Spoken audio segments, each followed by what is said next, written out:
کتنے خوش نصیب لوگ ہیں جن کے دن کا آغاز نماز فجر سے ہوتا ہے اور سونے سے پہلے بھی وہ سجدہ ریز ہو کے اللہ کی نعمتوں کا شکرانہ ادا کرتے ہیں، اور جو دن خیریت سے گزرا اور عافیت کی گود میں نیند لینے کے لیے بڑھ رہے ہیں تو وہ شکرانے کا سجدہ کر رہے ہیں کہ مالک تیری توفیق سے مجھے خیریت سے یہ دن گزارنا نصیب ہوا۔ ہمارے بزرگ فرمایا کرتے تھے سونے سے پہلے 5 انگلیاں بھی گن لیا کرو، 5 نمازیں بھی گن لیا کرو۔ اگر 5 نمازیں پوری ہیں تو اللہ کا شکر ادا کیا کرو کہ تمہیں توفیق اس نے عطا کی۔ اللہ اکبر۔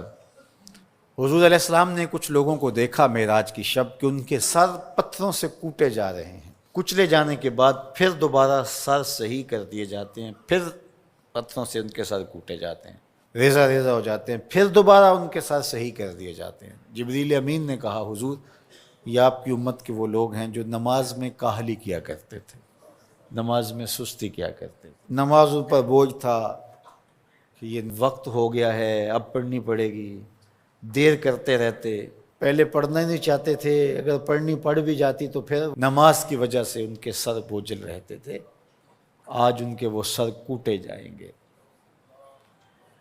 نوجوانوں بالخصوص میں آپ سے مخاطب ہوں، ماں باپ کو زور نہ لگانا پڑے، آپ کی منتیں نہ کرنی پڑیں، آپ کے ترلے نہ کرنے پڑیں، آپ کو جھڑکنا نہ پڑے، جب حی علی الصلاۃ کی آواز آئے تم بستر سے چھلانگ لگا کے اٹھ جاؤ کہ میرے رب کا بلاوا ہے میرے نام، میسج ہے۔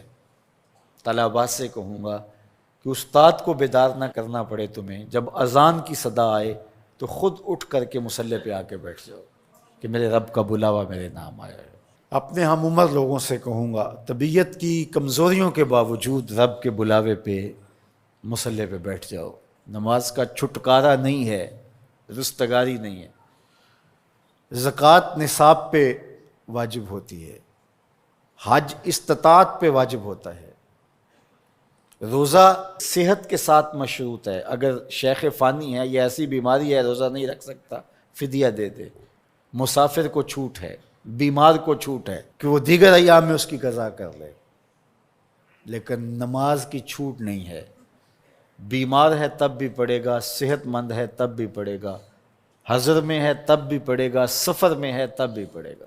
بالغ کے اوپر نماز کی کسی صورت میں بھی رخصت نہیں ہے۔ کھڑے ہو کے نہیں پڑھ سکتا بیٹھ کے پڑھ لے، بیٹھ کے نہیں پڑھ سکتا لیٹ کے پڑھ لے، اشارے سے پڑھ لے۔ وضو کے لیے پانی دستیاب نہیں ہے تو تیمم کر لے، حالت سفر میں ہے قصر کر لے، آدھی پڑھ لے پوری نہ پڑھے۔ دشمن کے مقابلے میں ہے صلاۃ الخوف کی صورت میں پڑھ لے۔ یہ نماز کا مسئلہ ہے، اتنی اہم نماز ہے۔ تو جن کے سر بوجھل رہے نماز سے، سردیوں میں ہوتا ہے اوپر نیچے نمازیں آ رہی ہوتی ہیں، ابھی عصر پڑھ کے گھر پہنچے تو پھر مغرب کی آ گئی، مغرب گھر کے پہنچے تو پھر عشاء کی آ گئی، تو کئی لوگ کہتے ہیں اے تو مولویاں نے آت چکی ایک، ابھی تو پڑھ کے آئے ہیں۔ تو کیوں شوق نہیں ہے تمہیں؟ ایک نماز کے بعد وہیں بیٹھ کے دوسری نماز کے انتظار میں مسجد میں قیام کرنے والا، اللہ اکبر، فرشتے ناز برداریاں کرتے ہیں۔ مسجد میں صحابہ بیٹھ جاتے ہیں، ایک نماز پڑھی اب دوسری پڑھ کے جائیں گے، دوسری پڑھی تو اب تیسری پڑھ کے جائیں گے، اور جب نماز کا وقت آتا تو وہ انتظار کرتے کہ ابھی تک اذان نہیں ہوئی۔ اور حضور جب حضرت بلال حبشی رضی اللہ تعالی عنہ کو اذان کے لیے کہتے تو کہتے ارحنا یا بلال، بلال اٹھو ہمارے دل کو راحت پہنچاؤ۔